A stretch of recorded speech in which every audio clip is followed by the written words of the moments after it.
Good day, sir and classmate.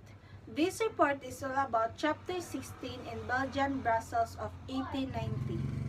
On January 28, 1890, Rizal left Paris from Brussels, capital of Belgium. The two reasons why Rizal had to leave the Paris is first, the cost of living in the Paris was very high because of the Universal Exposition. Universal Exposition is the highly successful international exhibition and one of the few world's fears to make a profit.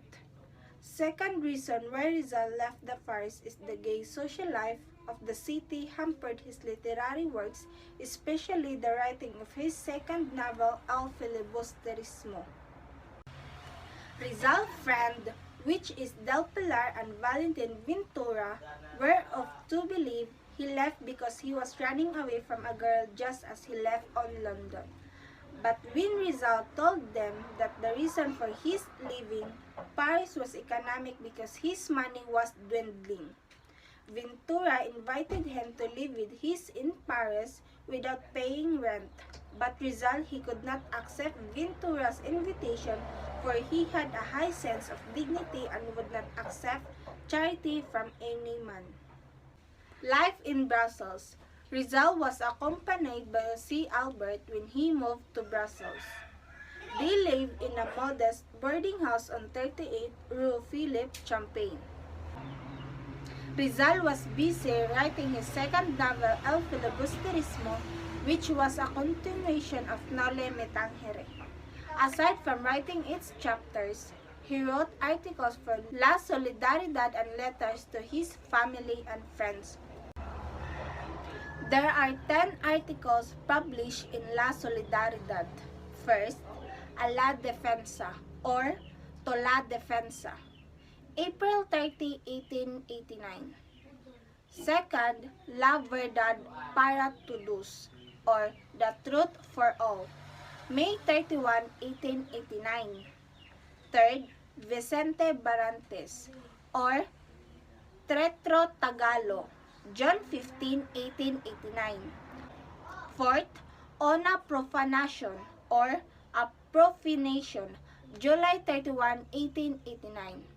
Fifth, Verdades Nuevas or New Truths, July 31, 1889, etc. New Orthography of Tagalog Language. In spite of European education and his knowledge of foreign languages, Rizal loved his own native language. He was the first to advocate the Philippinization of its orthography.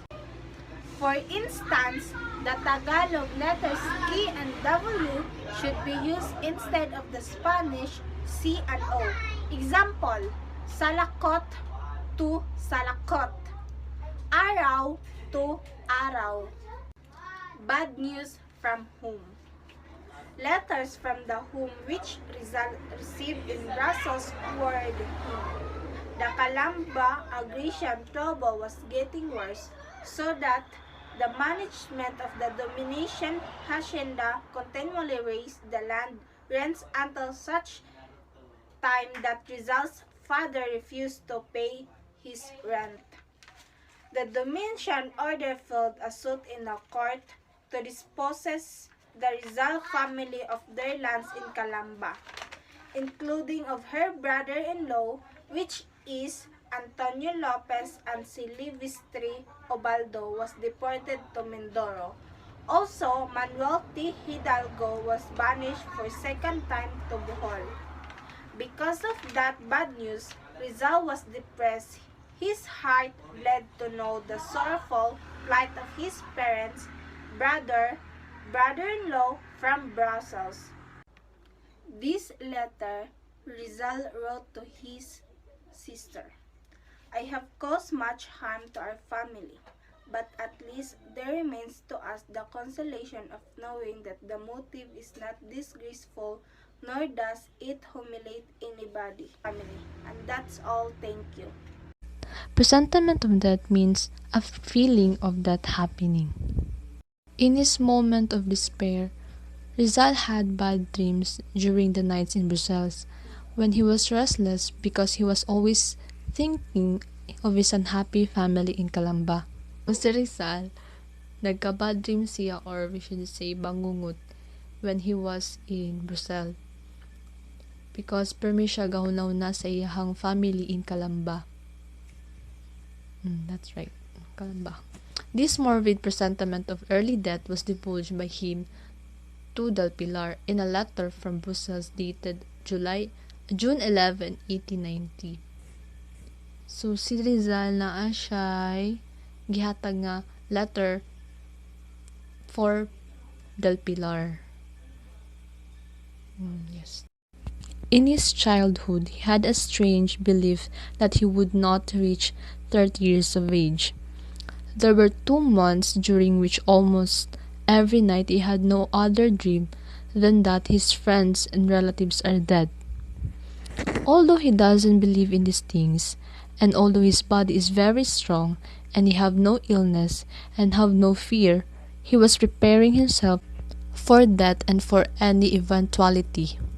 Bisan pag kinsa ka o unsa ka sa kalibutan, kitang tanan makatilaw jud ta og kamatayan. So mo to si Rizal, bisag kabalo siya nga wa siya sakit, paskong siya, kusgan siya, he was also preparing himself for death and for any eventuality.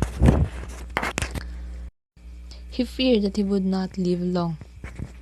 Actually, he was not afraid to die, but he wanted to finish his novel before he went to his grave. Preparation to go home. In the face of suffering which afflicted his family, Rizal planned to go home. He would not stay in Brussels writing a book while his parents, relatives, and friends in the distant Philippines were persecuted.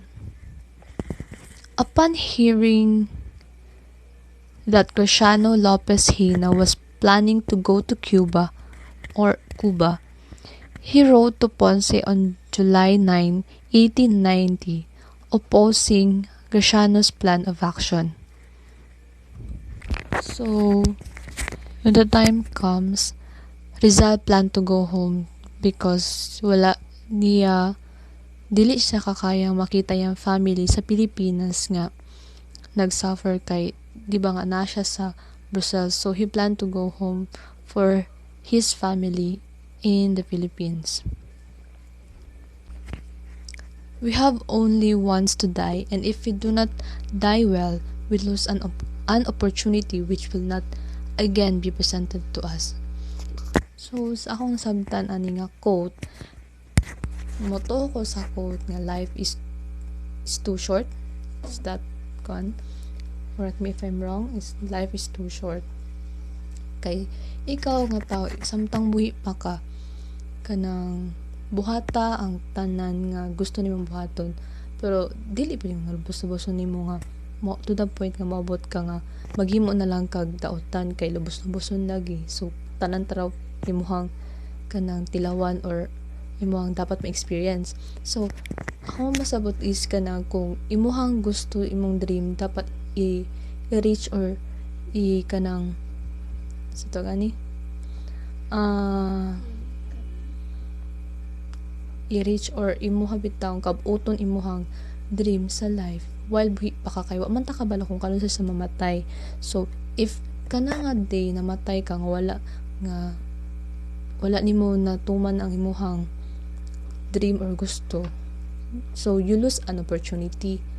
Munang we lose an opportunity which will not again be presented to us kay patay naman ta, so saon na lang. So dapat kung samtang buhi pa ka, bato nimo ang mga samutang ni mga opportunity, di gyud nimo siya ikuan kanang take risk, tama ba? Or take advantage. Dapat i-grab jud na nimo kay mo naman na siya opportunity, basin sunod dili na nimo na siya makuha. That's right. Decision to go to Madrid. Rizal's friends were horrified by his plan to return to the Philippines. They warned him of the danger that awaited him at home. Sa pagkabalo sa mga amiga ni Rizal nga muli siya Philippines, kanang nibati silang fear or kahadlok. So they warned Rizal nga dili na lang sa muli kay base unsay mahitabo sa iya nga dili maayo sa Pilipinas. Good. And but Rizal ignored the dire warning of his friends. No threat or danger could change his plan. However, something happened that suddenly made him change his plan. It was a letter from Pasiano, his older brother, which related that they lost the case against the Dominicans in Manila, but they appealed it to Supreme Court in Spain. A lawyer was needed to handle it in Madrid, so Rizal decided to go to Madrid to supervise the handling of the case. Good day, sir. Good day, classmates. I'm Hildegardi Chato Javier, and I am about to continue chapter 16.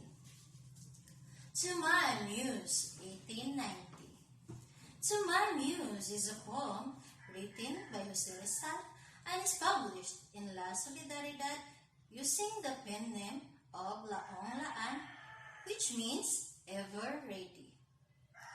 This poem was made out of Rizal's sadness because of his family situation back in his hometown. In this poem, Rizal expressed his bitterness over the troubles in Calamba. Romance with Edith Jacobi. When Rizal is preparing for his trip to Madrid, despite of the discouragement that he felt, he is still able to find a way to cheer himself from being depressed. Through these two things. First is the summer festival in Brazil, which is celebrated in a carnival style. Second is his romance with Edith Jacobi. For those who don't know her, it was mentioned earlier in this chapter that Susan is one of the Jacobi sisters who are the nieces of the landladies of the boarding house where Rizal stayed in Brazil. Susan is described as a petite. Petite means small. So, Susan is a small woman, but not as small as what we thought. Maybe she's just smaller than her sister Marie. With Rizal's charms and being a dignified gentleman, aside from being such a multi-talented person, Susan fell in love with him just like many other girls like Orang Valenzuela, Segunda Katigbak, Leonora Vera, Uzi San, Getty Beckett, Consuelo Ortega E. Perez, and Nelly Busted. And because his fiancée Leonora Vera was far away and he is all alone in a strange place, Rizal flirted with Susan, meaning he didn't love her back. Susan cried when Rizal left for Madrid on July 1890. She wrote him twice, while Rizal stays for a few days in Paris. In her second letter, she wrote him how much she misses him, and she wished for him to come back. Surprisingly, Rizal returned in Brazil's April 1891, but not really because of her, but to revise, finalize, and publish his second novel, El Filibusterismo. On June 5, 1891, he bade goodbye to Brazil and to Susan for good. And that's the end of chapter 16. Thank you and God bless.